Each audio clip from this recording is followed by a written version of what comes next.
Why did the Commodore 64 have so many games?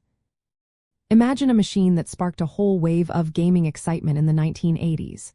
That's what the Commodore 64 did, and it ended up with a library of thousands of games. But why? Well, let's break it down. First, the Commodore 64 was super popular and affordable. It was available for around $200, which was pretty cheap back then. Many families bought one, so millions of people had access to it. That large user base meant more demand for games, so developers kept creating new titles to keep players happy. The hardware itself was a big reason for the game variety. The Commodore 64 had 64 kilobytes of RAM, more than many other computers of its time. It also had the VIC-2 chip, which could display colorful graphics and smooth scrolling.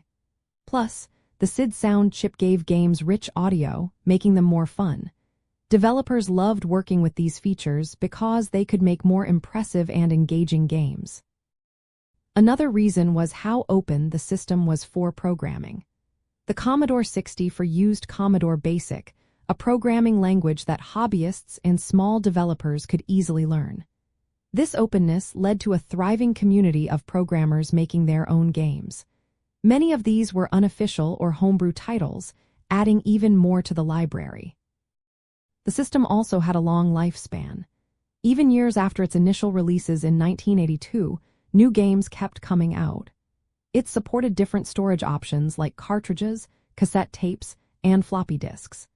This variety made it easier for developers to distribute their games and for players to load them quickly. Expansion devices like the RAM link and backbit also helped speed up loading times and made sharing games easier.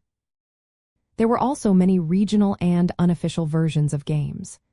Cracking groups and local publishers often released different versions of the same game, sometimes with added features or translations.